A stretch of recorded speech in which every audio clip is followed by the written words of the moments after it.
Bonsoir et merci de nous retrouver sur New World Soir. Dans le programme du soir, dans le décryptage de l'actualité, nous allons évoquer un sujet qui concerne les relations entre la France et l'Algérie. Emmanuel Macron qui reconnaît le rôle de l'État dans la mort de Maurice Audin. On évoque le sujet avec notre éditorialiste Mamadou Diouf. Bonsoir Mamadou Diouf.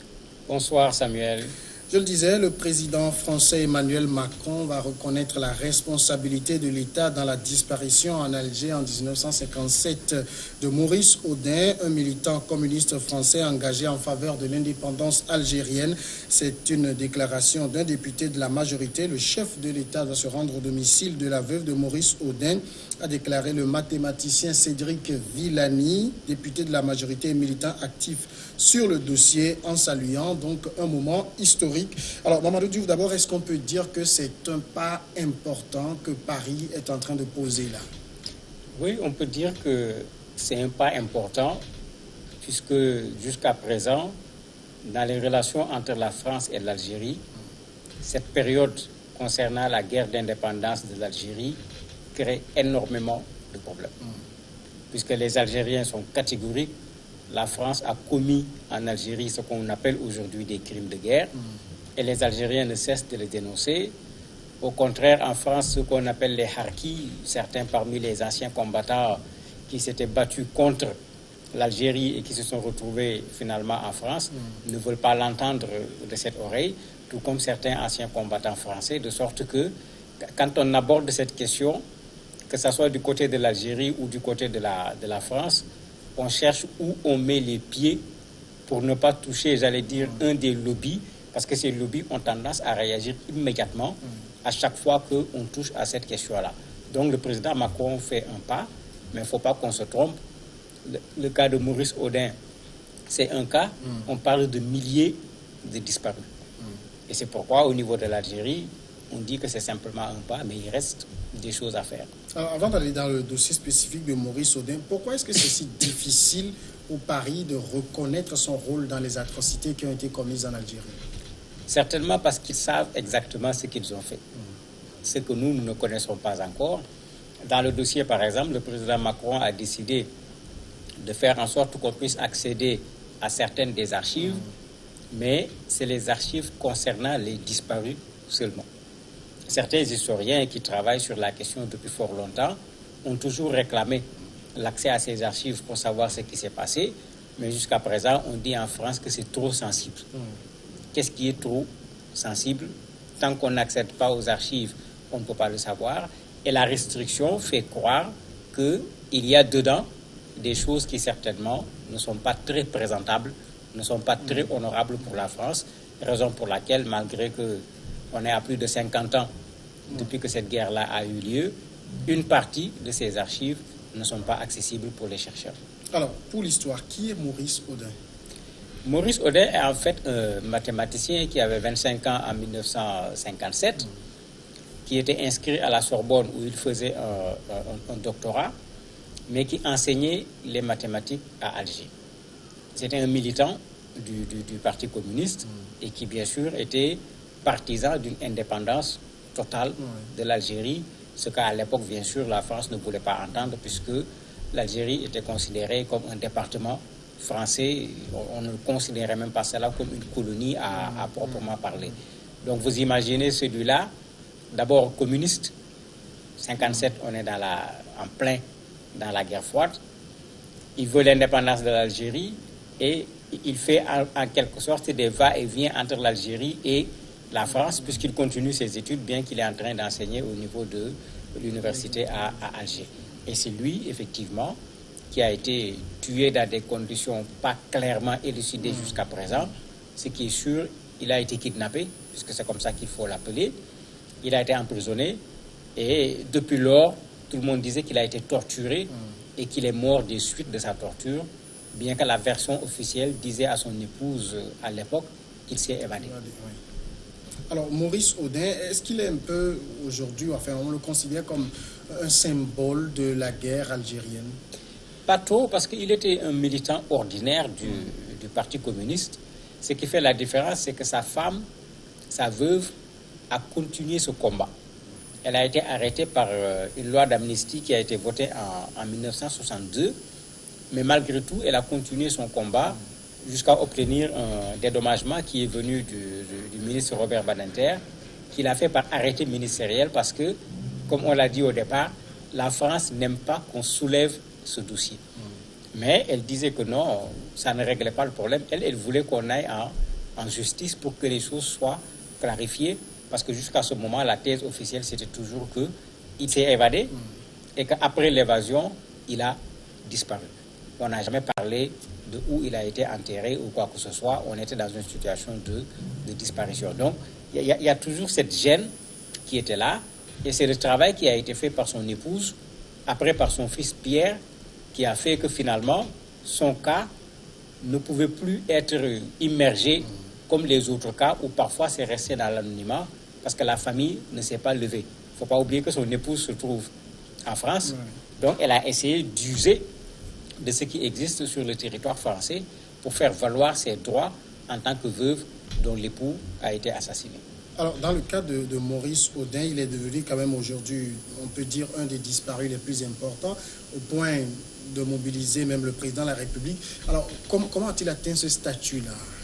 C'est surtout grâce à la lutte de sa veuve, comme je disais tout à l'heure, de son fils également Pierre, et du fait que ces gens se trouvent en France. Parce que quand vous partez en Algérie, vous avez encore là-bas des gens qui se battent, mais ils ne sont pas dans l'Hexagone. Ils sont encore loin, et comme je disais tout à l'heure, cette question est une question sensible, aussi bien quand on la soulève du côté algérien que du côté français. Les gouvernements eux-mêmes prennent beaucoup de pincettes quand il faut aborder cette question.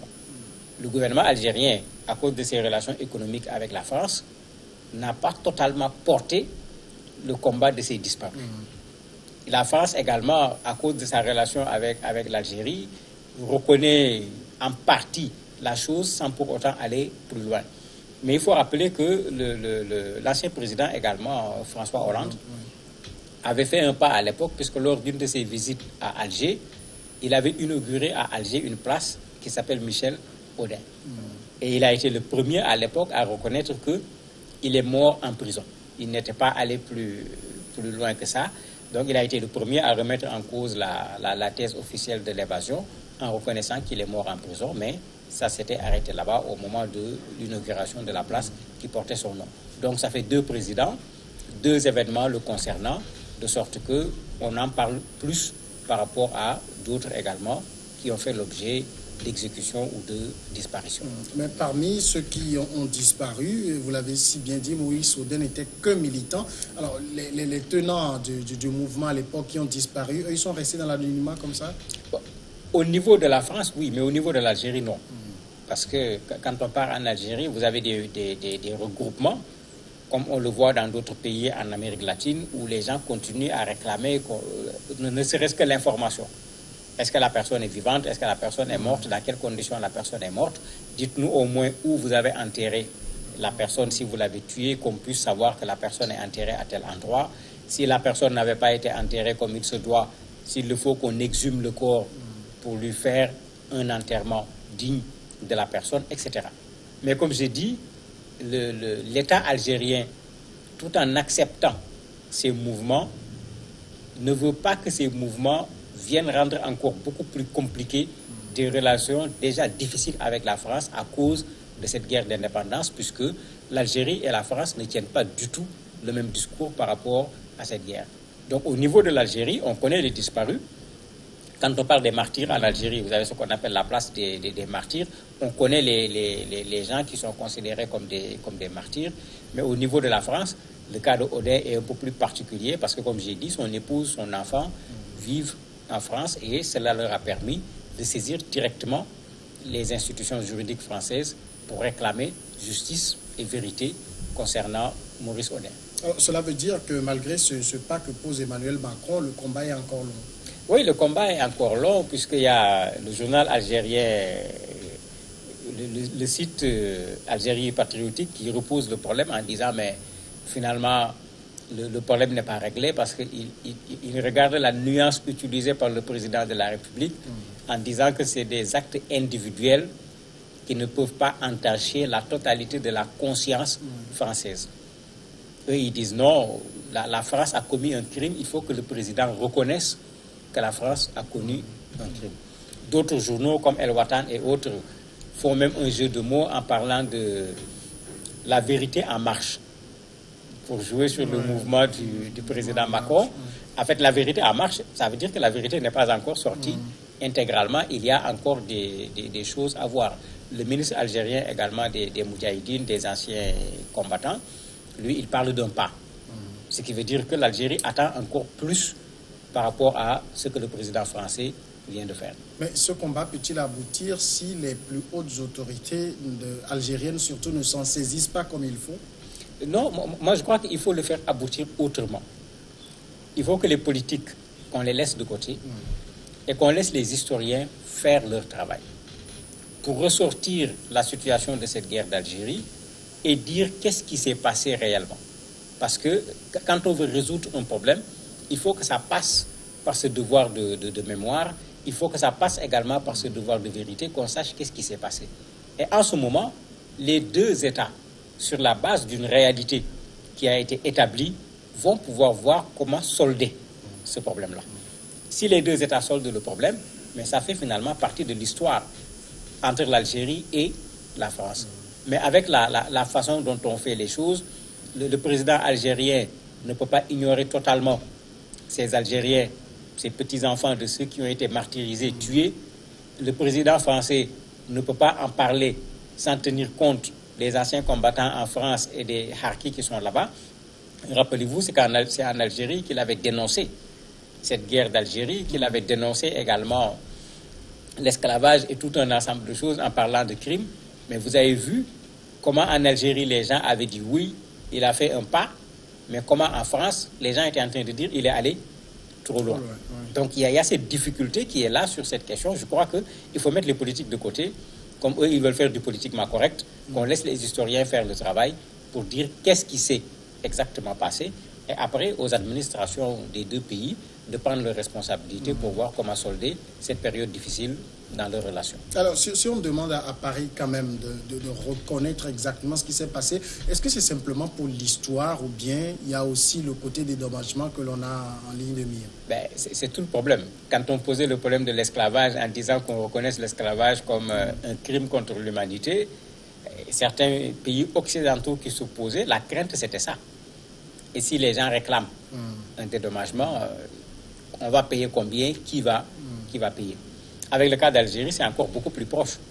Donc on peut identifier les personnes, et non seulement on peut identifier les personnes, il ne faut pas oublier que c'est le Parlement français qui avait donné carte blanche au gouvernement français pour régler ce problème. Donc quand les hommes en tenue agissaient, ils agissaient sous une couverture politique. Et c'est ça qui crée le problème. Les Algériens le répètent tout le temps, il ne faut pas qu'on prenne les bras armés et qu'on laisse ceux qui avaient décidé que ces bras armés vont pouvoir agir. Et ça fait que ce problème est extrêmement complexe pour les deux pays, puisqu'on veut maintenir également les relations politiques, on veut maintenir les relations économiques. Comment solder maintenant cette affaire sans pour autant que ça ne touche ces relations? Je me dis que si on parle de dédommagement, puisqu'il y a des Français également qui se plaignent, on risque également de demander à l'Algérie de dédommager certaines personnes qui vont déposer également leur dossier pour montrer que leur grand-père ou leur père a également subi des tortures ou a été tué en Algérie. Vous voyez un peu comment ça risque d'être compliqué pour les deux pays, et c'est pourquoi tous les deux pays touchent ce problème-là avec des pincettes. À l'exemple de l'Algérie, est-ce qu'il y a d'autres pays également qui sont engagés dans ce genre de combat pour la reconnaissance de l'histoire avec la France? Des pays, non, mais des personnes, oui. Généralement, le même problème qui se pose avec l'Algérie se pose avec une bonne partie des autres pays africains. On a vu les descendants de Lumumba, par exemple, Patrice, qui continuent à se plaindre, pas par rapport à la France, mais par rapport à la Belgique, parce qu'il y a également là-bas des choses à clarifier. On a vu dans des pays également des gens qui ont pris des avocats pour essayer de défendre leur famille. Mais ça n'a pas atteint une certaine ampleur pour pouvoir obliger leurs propres gouvernants déjà à se mêler à la question et pour pouvoir contraindre également soit la France, soit une autre puissance occidentale à accepter de reconnaître les atrocités qui ont été faites dans ce pays Et généralement, les gens craignent fortement cette question des indemnisations quand on rentre dans ces dossiers. Mamadou Diouf, merci d'avoir répondu à nos questions. C'est moi qui vous remercie. Nous observons maintenant la pause et nous retrouvons après l'invité de ce soir.